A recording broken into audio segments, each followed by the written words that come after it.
Enjoy a seat at the table and good company, where great conversations and meaningful discussions happen.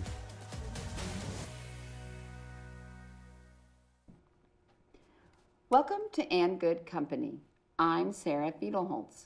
We all know a great dinner party isn't really about the food. It's about the people seated around the table engaging in lively discussions.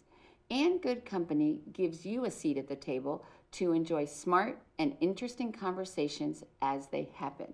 I am pleased to be in the company of Brenda Vincent, the Vice President of Community and Corporate Impact at Greater Fort Wayne, Inc. Welcome. Well, thank you, Sarah. I'm glad to be here. So I want to start off a little bit about talking about your background. Okay. And how you got to Greater Fort Wayne, Inc. Sure. So tell me a little bit about the story of your and what your background and what you thought you would be doing and you know what kind of careers path you wanted. Great question. I'm actually a fourth generation Fort Wayne native.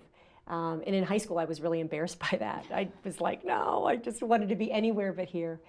And then my love for our community just grew. I made the intentional decision to go to Indiana University because I wanted to stay in Indiana. It was a decision I made, and it's a decision I'm glad that I did. But I've actually lived in 7 different metros across the United States. So I've lived in some really big cities. And each time I've come back to Fort Wayne. And I realized these are my people, these are my buildings, these are the programs, and these are the people that I want to surround myself with. So I'm here to stay. But when I first started out, I went to Indiana and I went to Capitol Hill. And truth be told, I thought at this point in my career that I would be a United States Senator, that I would be walking in on the steps of the Capitol, and I really thought, because I'm really into public policy, and I really feel like that's how things get done in our country. It's still a dream. There's still that fire in my belly that maybe someday that would come true, but I've never forced anything to happen. But if those doors would open, I wouldn't be afraid to walk through. I didn't think that we would use this. I didn't think I would ask you this question so early in the but you opened the door. Okay. So, the 2 years, the mayorship is going to be open, and it would be very nice to have a woman mayor in Fort Wayne.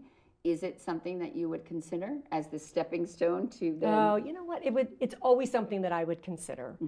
I love this community. It's no secret that I want to leave a legacy, that this community is better, by some contribution, some small contribution. But you're very intentional. I mean, in everything that you do, the organizations that you participate in, I mean, the role that you've taken at Greater Fort Wayne Inc. But, I mean, there is going to come a time sooner or later that you are going to have to decide you'll throw your hat in the ring for it. Right, and as you mentioned, it's about timing. And when I feel, if and when the timing is right. But do you think that Fort Wayne is ready for a woman mayor? Past ready. Okay. Yes, definitely ready. So for in your mayor. Inner circle with your family and what your own kitchen cabinet kind of thing, has it come up? Sure it has. It's come up for years. I mean, there's been certain opportunities that have opened, whether they be on city council or whether it be, a run for the mayor. I've seen the inside of that. I actually worked on Paula Hughes' campaign when she ran for mayor, so I got to see from behind the scenes. And it was something that energized me. It excited me. Right. And I feel like my time in Indianapolis at the State House has prepared me. But the real reason that I would run is that I felt the timing was right and that I could make a difference. Okay. And do you feel that now? You know what? I don't know if the timing is right for me. Really? You mean personally, or just in terms of your own professional path? I will say that I feel like my best years are ahead of me. Yeah. I feel like I have gathered all of this information. I feel that I'm able to contribute at a level because I've had lots of experiences, and now I can use that to make a real impact. So I'm not ruling anything out. I'm just not sure what that next path is going to look like. Well, because I think if you got the 51% of the population in Fort Wayne are women, yes, they are. I mean, that would be, and you do a lot. I mean, but when you said to yourself, you really see yourself in a political public life, how did you, because I think sometimes for women especially, they don't think about the intentional path to building that. How did you what are the steps you've taken, and how do you feel that what you're doing now, like at Greater Fort Wayne Inc., continues to help you on that path? Well, you know what, to be, again, I go back to my love of the community. It's what drives me. Okay. Whether I'm an elected official or someone in our community just trying to do good work, at the end of the day, if I'm making a difference and making impact, I'm going to keep on doing what I'm doing. I don't need to be an elected official to do that.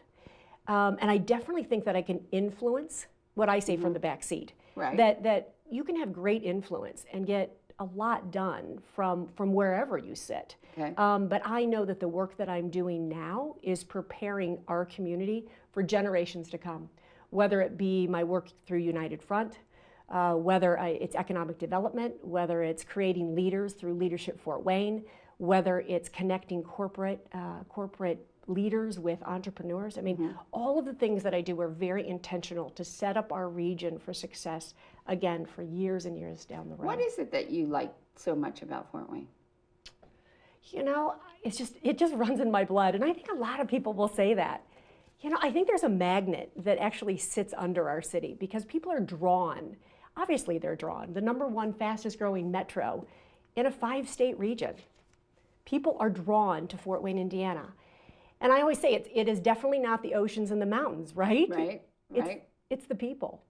But partly I think that where I think there is like sort of a rift happening is, in some ways, everybody talks about how Fort Wayne is changing, and if we want attracting new people and people who aren't from here to move here, but there's still this sort of the old way of doing things and thinking about Fort Wayne, and the new way, because I always say that Fort Wayne likes its history, right, but it's got to get over its past. There's a difference between history and past. The history is what created and built Fort Wayne. Right. The past is like when I would say to people, that I moved here, and they would say, "Oh, well, it's so much better than it used to be," or "There's so many more restaurants." And eventually, after so many people would say this to me, I would get a little facetious and say to someone, "So what exactly should I do with this piece of information? Should I think that you should enjoy the spoils of Fort Wayne now more because you endured it when it wasn't so great, or should I just feel sorry for you that you stayed when it wasn't so great?" And so I think as Fort Wayne wants to move forward, it's got to disconnect itself with that past and that sort of belief. Like when you meet people, I have found that invariably in Fort Wayne, within the first 3 questions, someone's going to ask you where you went to high school. Right. Well, if you're trying to get a majority of people who are not from here, that's no longer a relevant question. So how do we reconcile these sort of, and make it so that it is truly welcoming and inviting this talent, but also getting the sort of old guard to sort of see, like I joke that everybody who's on city council needs to come down to the landing on a Saturday night, because when you go to that landing on a Saturday, it looks nothing like what anybody thinks Fort Wayne was or is to this point in time. Right. That to me is the new Fort Wayne, because the diversity and the mix of ages and people from all over, and I'm there all the time because I live right around the corner. I'm like, this is what people need to see for themselves, and really then they will understand where the city is going. So how do you feel that we can do that? Yeah, there's so many things I want to pull apart in that. I'll start by saying that I think that communities, no matter their size, always have that tension between the past and the present. When our 20-year-olds in our community are 50 and the new 20-year-olds are coming up from behind them, we will always have this dialogue between the past and the present. And I feel that tension is good. I really do. I think that I look at these young leaders in our community, I'm inspired by them. Are we doing a good job, though, of building the bench for young leaders? I think we are. I mean, I'll talk about a program. When you talk about the landing and the energy, just the pure energy of walking through, my husband and I will go down there, and then we'll walk Promenade Park. And I don't have this feeling of I have this feeling of, I grew up here. Right. This feeling of this is what I always thought it could be. And we're finally there. We have a long way to go. Right. But we're moving in that direction, and I feel like we're all moving in that direction. I was at a Greater Fort Wayne Inc. launched a program called Onboard last year. Right. We had an event at the zoo. We welcomed, I think it was something like 40 newcomers to our community last night at the zoo. Each have a community connector, that's somebody that's from here, that's like a personal navigator. It's like their first friend. Right. So we're intentionally trying to accelerate not only their connections, but their love of our city. Because once we get them here, we have to retain them. Right. So keeping them here is super important. I think we'll always have it. You know, I think we'll also have those people who sit back. I can remember when we were going to build the Parkview Field. I can remember protesters. I can remember, you know, front page news stories where this was going to ruin our city, and we had a perfectly good stadium out at Coliseum. And, and now those same people who were protesting now take credit. Well, I also think that partly what I feel about Fort Wayne, and you know, I've been involved in the community now for 4 years. I've lived here for a year and a half now. Is a lot of Fort Wayne is about mediocrity. Like, it's good enough. Like, we had a good enough stadium. Like, it's, you know, what we're doing, it's good enough, you know, instead of really wanting to excel and not live in mediocrity, but achieve excellence and not settle, you know. And sometimes I feel like people here sort of feel like they settled living here, like they, whatever it is, reality. You need to hang out with my friends. Yeah. Well, no, but because I think that, you know, like, you know, the people that I have surrounded myself with, they want more. They want restaurants from all over the country. They want different, you know, ideas for shopping and boutiques, and they're not going to quit, right? I mean, we're constantly getting ideas of who people want brought to our community, and we're going to go out and we're going to But I think the challenge, though, is retaining them. Absolutely. Because that's personally what I see. I mean, you know, I moved here for a position, and then I was laid off for that position. And so, you know, it's been a year, and obviously, you know, I've done some things, but in terms of being able to keep me, I don't know if I can, because I don't know if it is as welcoming and open and sort of willing to, you know, I mean, welcoming someone and having someone introduce you to the community or tell me where I could get my hair cut and stuff like that is one thing. But helping me really navigate and sort of be able to go through on a business standpoint, or people wanting to hear different ideas, or you know, or not doing things the way they've always been done, or even just getting, ironically, a seat at the table. It's not so easy. And at some point you have to say, am I hitting my head against a wall?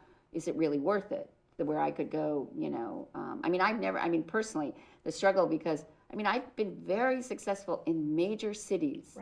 And here and I don't know if it's because it's smaller and therefore it is more insular, or what it is or if it is this conflict between the past and the present, so I'm curious, you know, about how you also navigated that, one, for yourself, but two, as a strong, opinionated woman, which in sometimes, and I think with some in Fort Wayne, that's not necessarily, you know, what people want at the table.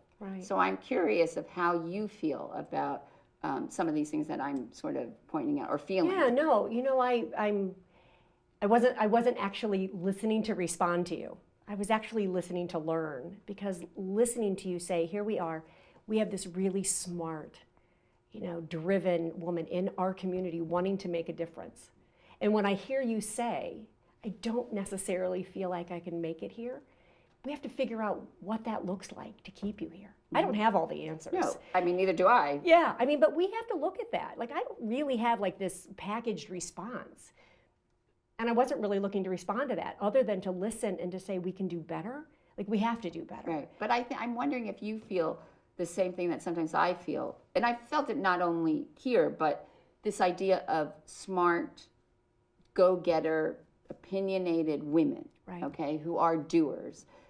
I think sometimes, and this is part of the whole issues with women and where we are, they're not as necessarily welcomed at the table, or they think, oh no, you know, what's she going to say now? And, you know, and so obviously, as one of these women who has forged ahead in this community and isn't afraid to say what she thinks and make things happen, how do you as a woman deal with that?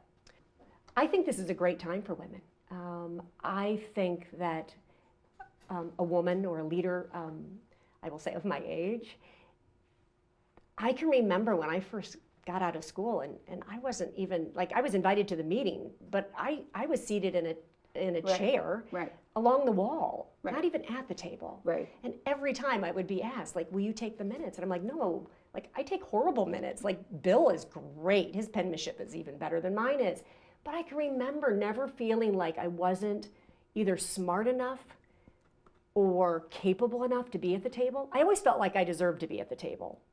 And I don't know whether that's boldness or just being naive, but I never felt like I walked into a room and didn't feel like I could contribute or add value, or that I had something that that would be something that I could add to a project or a program. So when you came back, in Fort Wayne, give me the projection, sort of the blueprint of your career. My career?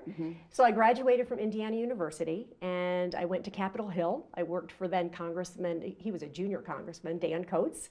As an intern, I loved that. I loved working for him because I had access not only to him, but to Senator Lugar. I say that I've had access to some of the greatest leaders on the globe. I really, really cool leaders. So working for Congressman Coates, access to Senator Lugar. I was in Senator Lugar's office a lot. I knew his staff. He had just written his second book. He was somebody that I very much looked up to. I worked on the gray market issue. It's the standardization of foreign cars into the United States. I will say it was the most boring job I've ever had in my life, but I was in the markup committees. And from there, Randy Tobias, another great, what I would say, global leader. He was the youngest CEO of a Fortune 500 company at AT&T. He hired me, and I was working in Basking Ridge, New Jersey, and I desperately wanted to get back to the Midwest. That's kind of the pattern of my life. And I then transferred to Chicago. I was lucky enough that I served on the very first marketing team with the Chicago Bulls. Oh, so okay. The Chicago Bulls partnered with AT&T for the first ever corporate sponsorship ever in the history of business. So now it's commonplace. I don't think you'd even do something without a corporate partner. What year was that? Were you at the Bulls? Gosh, now you're going to make me say out loud. Just in the early 80s? No, in the height of it was in the middle 80s. Okay. It was probably 84, Were 85. they winning? So do you have rings if you were on I the don't. Oh. Matter of fact, we were I don't know, well, I'm going to age myself again, but it was the breakup of the Bell system. Right. So people were having to choose their long distance companies. Yes, and there was the one with the red ring. That was the one with the coffee ring. Yeah. I forgot what that was called, but. So AT&T had every halftime. That's so right. we did the long distance shootout. So that's what I got to do. Okay. So we did the long distance shootout. We would pick people to come and shoot free throws and who could shoot the long distance. But was this when the Bulls, was this the Michael Jordan? This is Michael Jordan. I actually played golf with Michael Jordan. Oh. So that was my claim. But you weren't, because because I have a friend who was part of the marketing team at the Bulls. Okay. And everybody in the organization, when they won, gets a ring. I didn't get a ring. Oh. I don't have any rings, no. Oh, too bad. No, but you got to play golf with him. Well, and you know what? I actually got to do 2 national commercials, and that was fun. Okay. So there were some definite perks that came. I was on the floor of every game that I was there during the 2 years I was there. And then you came back again, or? Then I came back again, and then I met my then first husband. Okay. I was married for 23 years, so married to him. He was a professional golf instructor. He taught at some of the best courses in the country, and that's what took me to the different 7 metros. So we left there and went to Ohio. From Ohio, I followed him. I left AT&T. I had 2 children, 2 beautiful children. And then I went from, I'm having to think about this. I went to Ohio. We lived 3 different cities: Jupiter, Orlando, and Vero Beach in Florida. Right. Lived in the Hamptons. I've lived in Chicago. I've lived all over, so some big metros to compare. I was living in Atlanta, and I made the decision then to come back to Fort Wayne. So I came back to Fort Wayne and found myself single, and that was okay. And made my way. I was by profession. I'm a professional fundraiser. That's kind of like what I do. But I find that applies to so many things. So many things. Well, because if you can convince people to open their wallets, exactly, you can convince people to do a lot of things. Well, you can. Because that is one of the hardest things to be able to do. And I love it. And I never, I've never had any, and I think that for me, I've gotten to do 3 types of fundraising. I've done university fundraising, nonprofit fundraising, and political fundraising. So it's kind of the trifecta of fundraising. And for me, it helped me not to burn out, because the donors in each of those categories are very different, very different. So you can kind of go in and out of those different categories. But did some political fundraising, was with, as I mentioned earlier in the interview, that I was with Paula Hughes, and we had so much fun. We ran a race, and we worked hard. We worked really hard, and in the end, came up short. But after that, I always talk about the train stopping. The train stops abruptly, and you got to get off. And I just wasn't sure what I was going to do. And at that time, I received a call from then Congressman Pence, and he was making a run for governor for the state of Indiana, and was asked to come and join their team as the deputy finance director, and worked for then Congressman Pence. He then won the governorship and became Governor Pence, and then brought me on to his administration, and I was chief of staff.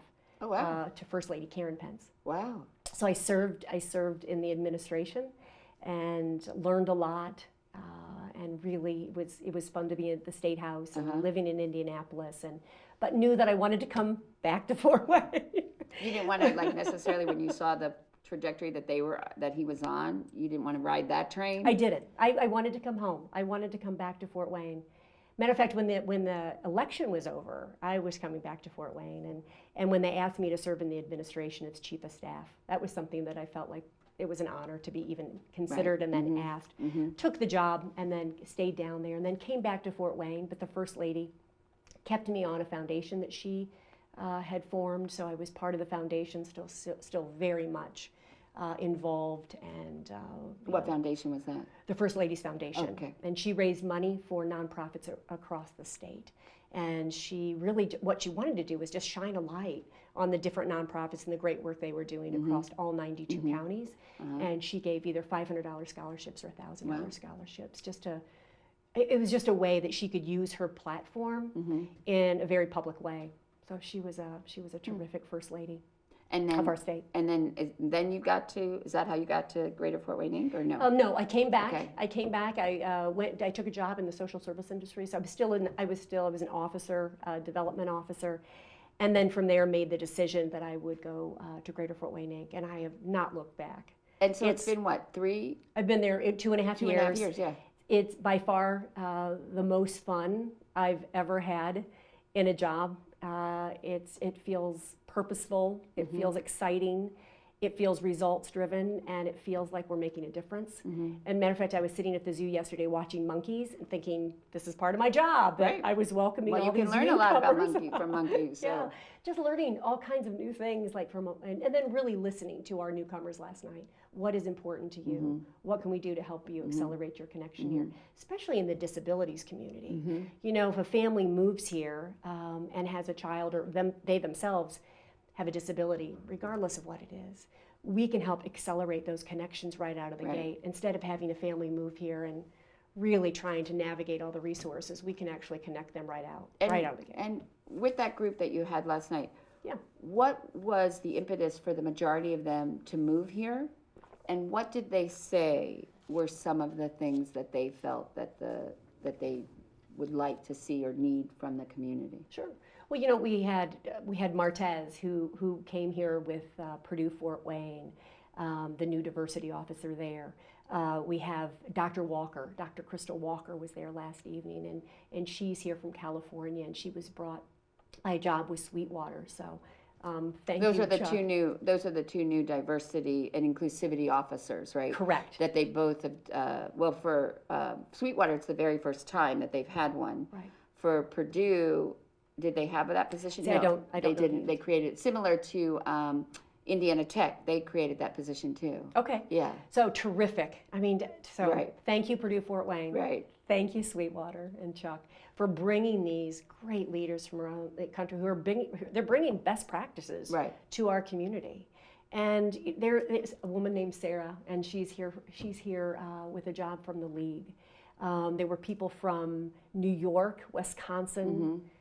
I'm going to say 2 from California, Texas. And so what did they say that they need in the? Really, they have said, and this, Rick, the new CEO at, I always mess up his last name, but Schneiderman. Okay. CEO of? CEO of the zoo. Okay. He and his wife are here from California. That's right, yep. Right, he used to work for SeaWorld. Yes. Okay. I hope I didn't get his last name That's wrong. okay. So they are here. He has been amazing. We had our first, what we call onboard Fort Wayne program during the pandemic, so we were on Zoom. So we had all these boxes filled of newcomers. We all shared our stories and where they were from and why they were here. And his wife is something, like her story is a little bit similar. She's like a fourth generation of the community she lived in California, said she would never leave.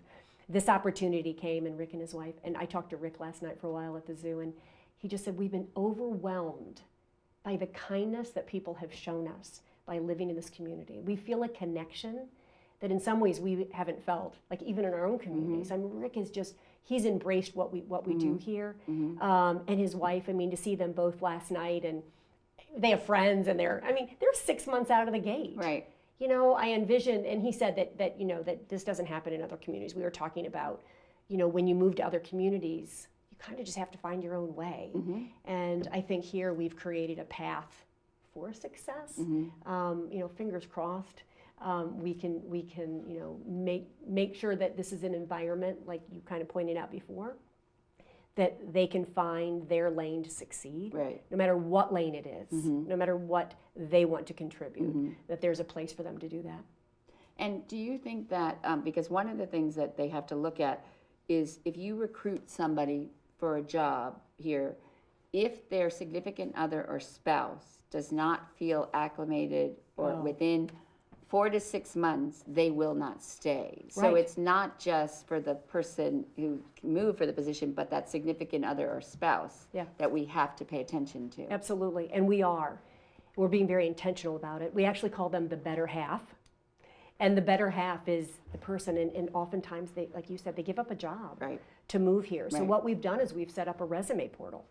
So if you're a member of Greater Fort Wayne, Inc., and you've hired someone who brings the better half, not the trailing spouse, but the better half, and we accelerate their connection to the business community by putting their resume in a portal that all other businesses within Greater Fort Wayne Inc. can look at. So we really try to connect them to the business community as you know, just like we would you know, the person who actually is moving here for the position. So tell me a little bit about the purpose and role of Greater Fort Wayne Inc. Greater Fort Wayne Inc., our purpose and our mission is to grow jobs, wages, and the economy. We are looking to become a nationally recognized economy, and it's happening. At one point, whether it be 6 months from now or a year from now, we're going to say we are a nationally recognized economy. We could probably already say that, but we want to keep pushing in that direction. But that's really our mission. And what does that mean to be a national economy? It means that we are recognized nationally as a metro where that we're growing. Okay. We've had 4 consecutive years of growth. Right, but we're talking it's not even 1% growth. It is growth, but it's not, we're not getting to this 1 million people. We've got a lot of hurdles to get there, but we are outpacing the national average. The national average is only growing at 0.4%. Right. Fort Wayne, Allen County is growing at 0.8%. We are double the national average in growth. So we're comparing ourselves to metros all over the United States. And so we know that people are moving here and they're choosing to. Okay. So we're proud of that. You know, so when we talk about 3 Amazon projects, you know, moving here, we're perfectly located in the United States, you know, as far as our central location. We're perfectly, you know, the cost of living, and I don't want to dwell on that. We're not. I'm not going to let you go there because it's not. That's a whole nother conversation. It is another conversation. It's not true. It's a misnomer, but we'll have that in a separate conversation. I was just going to say, I should probably, as soon as I said it, I went, that's another conversation. Yeah, that's a whole, because that's, So let's go back to the idea of Part two. But with Greater Fort Wayne Inc., it also, I feel like sometimes that its focus is on the bigger sort of issue of Allen County and Fort Wayne, but it's supposed to also serve as the chamber. Correct. For smaller businesses and for the business community. Right. How does it reconcile these two sort of big economic development arm and then really being a chamber Right. for the businesses here and Right. not lose, obviously for the bigger companies, Sweetwater, Ash, I mean, they're easy. They don't get lost in Greater Right. Fort Wayne. But for the little entities that Right. really need the chamber, how does Greater Fort Wayne balance those two? Sure. We're actually three different Okay. components. So we have the leadership arm, and when we merged, so it was economic development, the chamber, and the leadership arm for Leadership Fort Wayne. And so I would say there's 20 people. That's how many people are on staff at Greater Fort Wayne Inc. Half of them are focused every single day on economic development. Half of them are focused on the chamber and meeting the needs of our entrepreneurs all the way up to our big businesses. So we even have two people. We split the businesses where we kind of smaller businesses and then larger businesses. So we actually have one staff that wakes up every single day and that's their primary focus. And I think we do a good job of, as you say, like combining the two. And it makes perfect sense to me and it just works because a lot of companies, like when I talk to somebody who owns a small lot, car Right. dealer lot, he Right. said, I need more people to buy more cars. Right. My banks, whether it be a credit union or large banks, say I need more people to open up my credit. Right. So the economic development piece just fits perfectly in that space because the more economic development we do, the more my small businesses grow. So they work hand in hand. Okay. And are we doing the right kind of economic development? Because when people talk about the Amazon projects, okay, Right. that's a certain type of job. That's Right. like an hourly wage job. And now, I mean, I just read that, the turnover of Amazon employees at like their factories and distribution centers is over 150%. And they actually have built their entire HR hiring process with an understanding that within a 3-month period, they will have such turnover.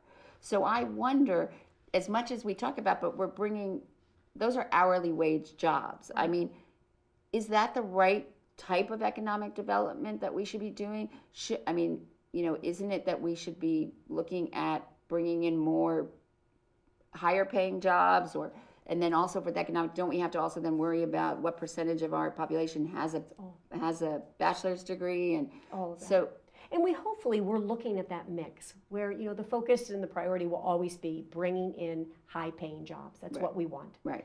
It's what every city wants. That's what we're all after. Right. And so that economic, and Ellen Cutter, who's our Vice President of Economic Development, she can speak to this much better than I can. And when we speak about the Chamber and economic development, I oversee the Chamber side, and Ellen oversees the economic So you development work closely side. with Ellen. Very closely, very, very closely. And we overlap a lot because, as I mentioned before, they work with each other. Right. But they are working right now. We have in our pipeline, I think it's 19 different projects that they're working on. And it used to be that we would talk about economic development in terms of expansions. Right. Now we talk about them in terms of attractions. Right. How many projects that we attract. No, they're both expansions and projects. We want them both. Right. Because that's really a thriving economy. But we definitely want to focus on those attractions. And again, it's the priority. And then also now economic development, it's not just about workforce, it's about quality of place. Correct. It's very, very important. And that sort of has shifted, and talk about how that has made Fort Wayne probably a little bit more appealing. Absolutely. The quality of places, we talked about this on a call just 2 days ago, is that people are picking cities because of the city, not because of the job. Where I know that when I got out of college or when I was a young professional, I kind of went to where the job was. People, young leaders aren't doing that anymore. Families aren't doing that anymore. They're going to where they want to live, and then they're finding the kind of job that they want. But we have created an environment with Promenade Park, the riverfront, and we're just getting started. We're just getting started. I can't wait to walk into some of these new facilities and we're talking 3 and 4 and 5 years down the road. This isn't 20 years out there. Right. These are happening. Right. These projects are going to happen. I think when people talked about the riverfront, I think it exceeded everybody's expectations, right? Because you said before, like, it's good enough. Right. Well, then you put a Promenade Park in there and you put a Right. Parkview Field, it elevates people's standards. But that's a perfect example where I talk about the difference between history and past. The past thinking of Fort Wayne was that they needed to be protected and walled off from the rivers, that they were something dangerous, and so it was not integrated. But me, I understand waterfront property. I mean, I've lived, so what you also had to do was change the way people perceived the rivers and the riverfront, that it wasn't, and that's like with the Mama Joe project and really trying to treat the rivers and understand the vitality of the river and then building them and then incorporating them into a lifestyle. Right. But that you had to change that mindset. Absolutely. And part of what I would say part of the problem, and again, I'm not an engineer, I'm just somebody who's lived here a long time. Right. You couldn't see the rivers. The only time you really saw the rivers is when you went over the bridge in front of Three Rivers Apartments. Then you could see the rivers. But when you're just driving around Fort Wayne... No, because they were something to be walled off from and protected, and they built in the 90s all of those, breakers, so that, because from the flooding issues. Right, and that was real. Right, and then also people think because it's brown that it's dirty, but they don't realize that Fort Wayne water has won all kinds of awards and, is actually on a national scale, not just regionally, the quality of the water. I've been in the water, and I'm still here. I've been to lots of boat races when I was young with the Three Rivers Festival. Now, obviously, we still have work to do. We're always going to have work to do. Even I entered into a discussion just yesterday when somebody said, I wish Electric Works was downtown. And I said, Electric Works is downtown. We have to change our thinking about what downtown looks like. We have to expand our idea. As we continue to grow, downtown is going to grow. Well, that's what I believe are these arbitrary, the first idea is this whole thing of quadrants, okay? That is an urban planning issue. That is not how people think about where they live. People think about where they live as a neighborhood, which is why I think we need to start branding and the identity of neighborhoods, and that will build your civic pride. Absolutely. And also, these arbitrary demarcations, because I still don't know where I am. I mean, I'm getting better, but I just drive around. And so, before I had Javier Mondragon on, I went to Mount Vernon Park because I wanted to see what Southeast looked like in these neighborhoods. And I was like, these are lovely little neighborhoods. They are. And, but people say, oh, you're not supposed to go past Pontiac or you can't go here. And I'm like, why? So you're absolutely right, because, I live downtown. And to me, downtown is everything around. Even because I don't really know when I'm going, even if I go to the grocery store and I have to take my car out. I think that's not where I think maybe it's not downtown is when I go to see people and they live in these development neighborhoods and stuff. But to me, Electric Works, it's a 7-minute walk from my house to, like Electric Works. Well, I will agree with you, when you talk about the history, because we have been based on quadrants. And then West Central popped up, right? So West Central gave themselves a really cool name, and it's a really cool vibe. And when I say it, I have an actual response when I say West Central. Right, and it builds, and that also helps with property values and civic pride. Yeah. I've been talking to Michael Galbraith at the Downtown Improvement District about that now they need to create a neighborhood association for downtown. Yeah. Because now you have, even though we're renters, you have people who are living in your downtown, which is completely new, and their needs and requirements and things are very different. And you need to bring them together so they have a voice, just like you had West Central.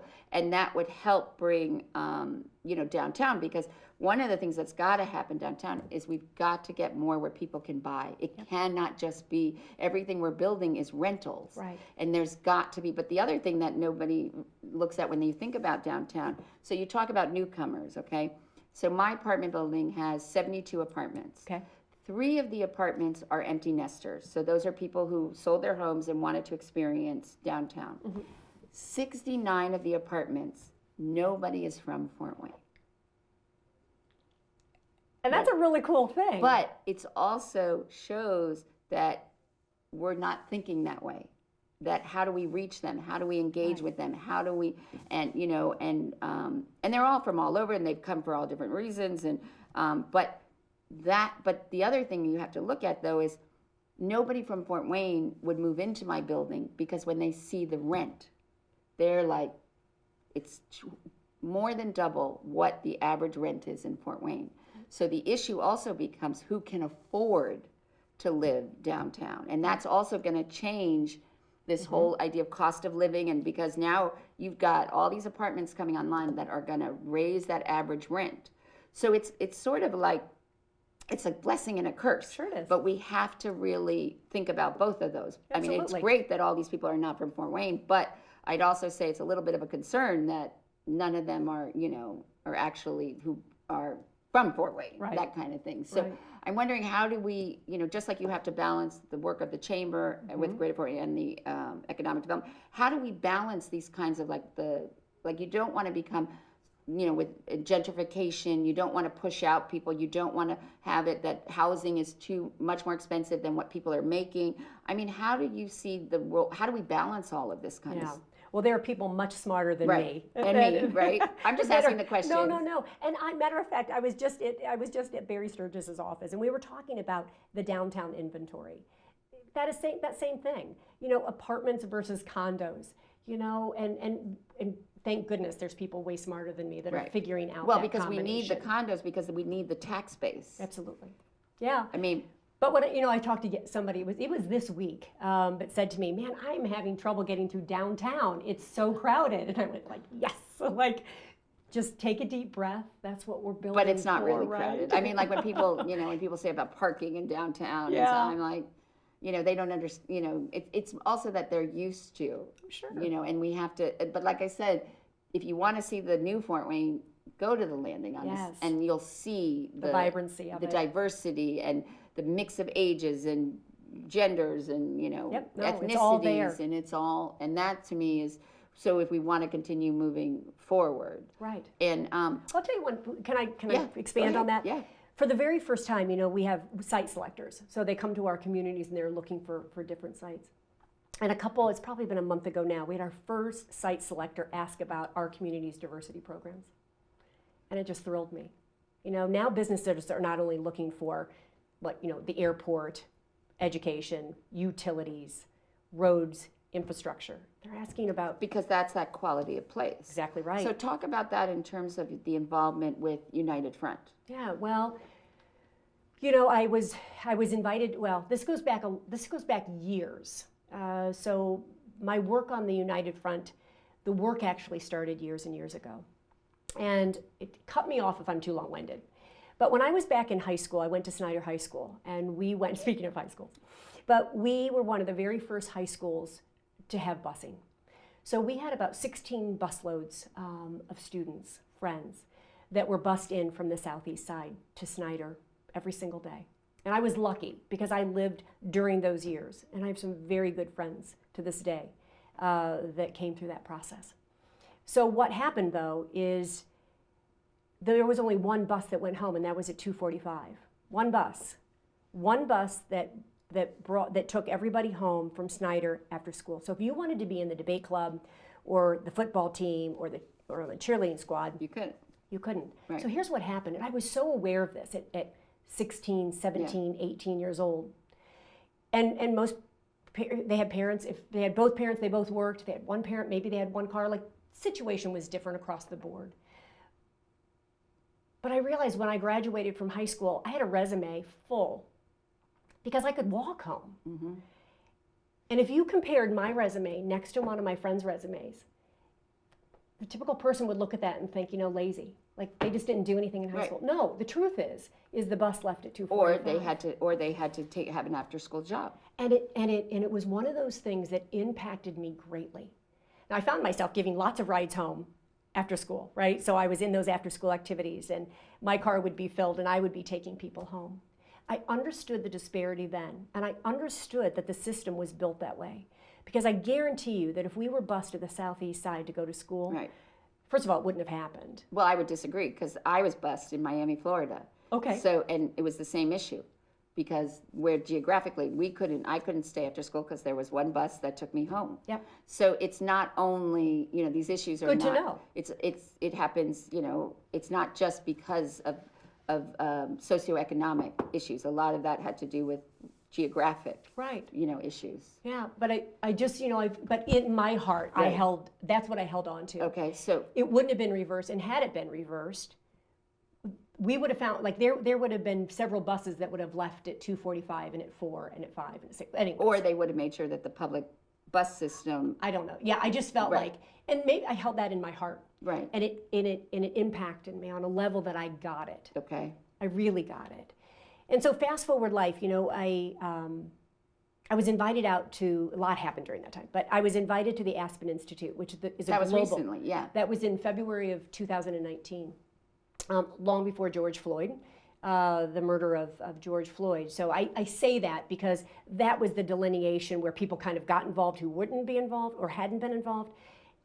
And I had been doing this work before that.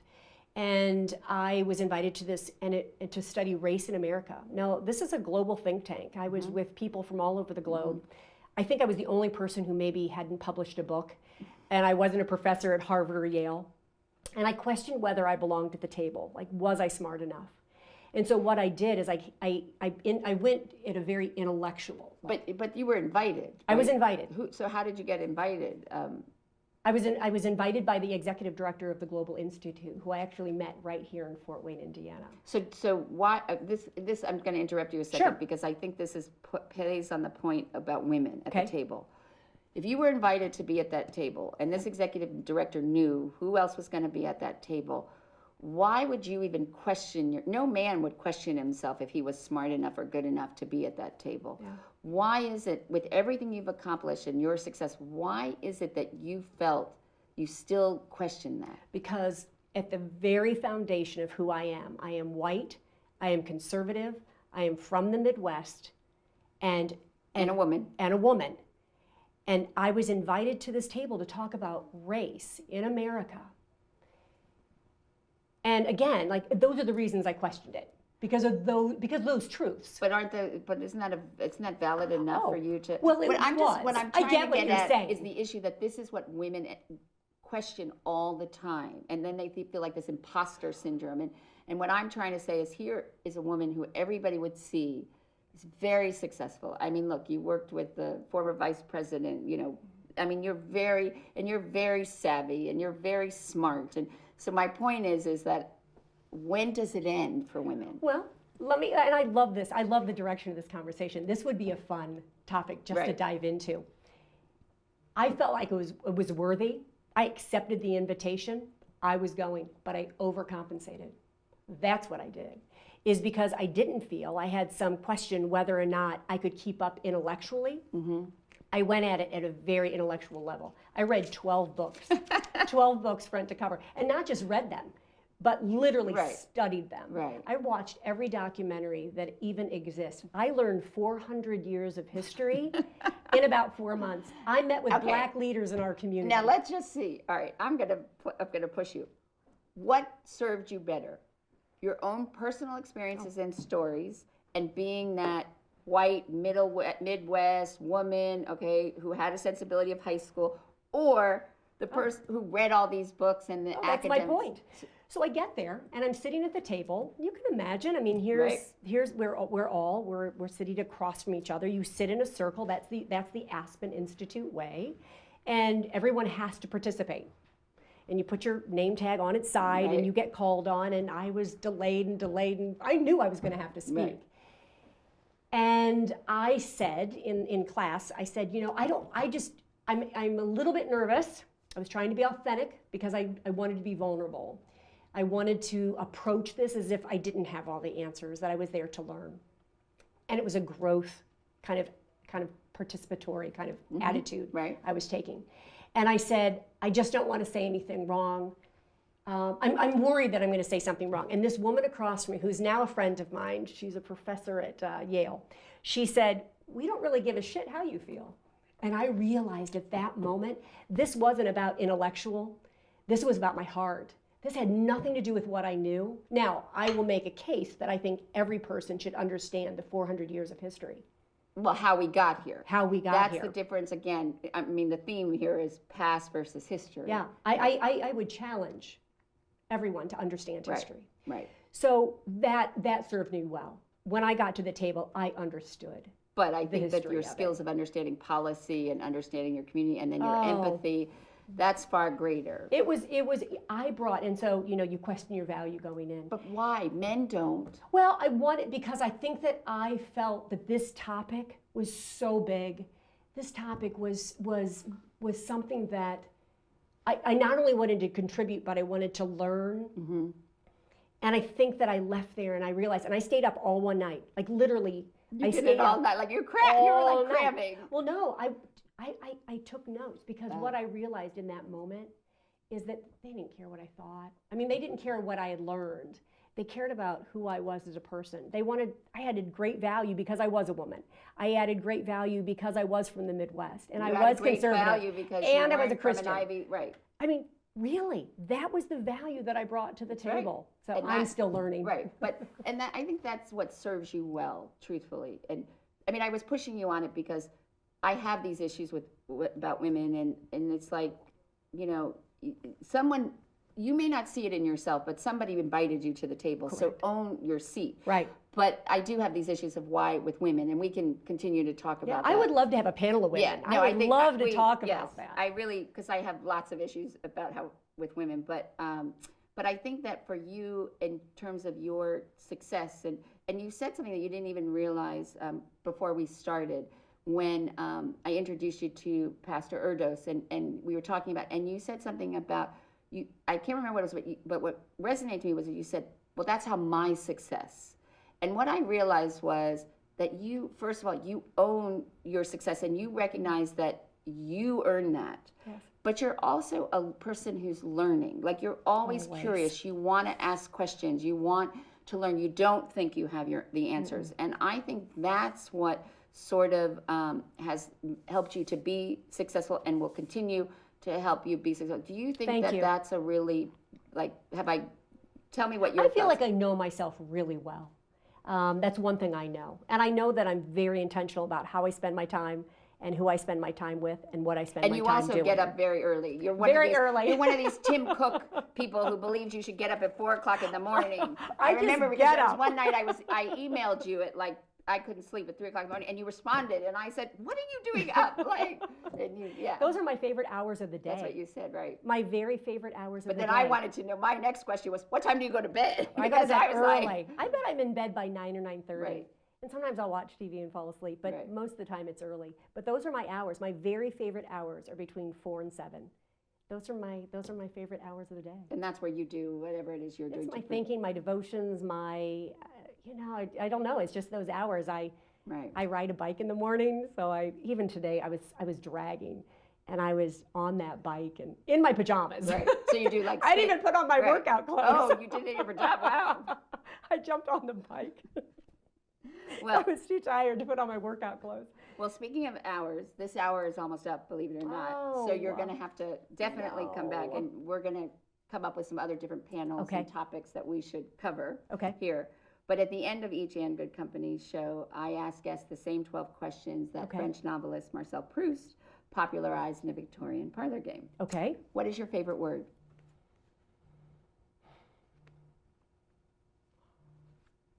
Oh, I'm supposed to go fast. No, what's your favorite word? Is I love you one word? We'll use it as one. I love you. Count it. What is your least favorite word? That's how we've done it before. Okay, so in your case, we'll say phrases. Can we say phrases? Right. That's how we did it before. Right, exactly. That's how it's always been. That's how it's, that's my least favorite. What turns you on creatively, spiritually, or emotionally?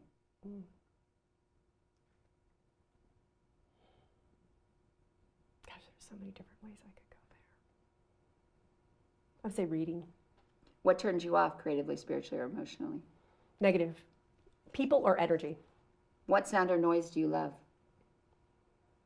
The sound of my granddaughter. I was going to say, because she's just, 4 months old now? 4 months old. Yeah. I literally watch one video where she's laughing over and over and over again. What sound or noise do you hate?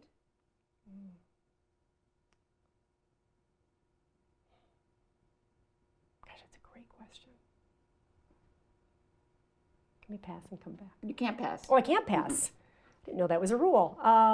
Okay, what noise do I hate?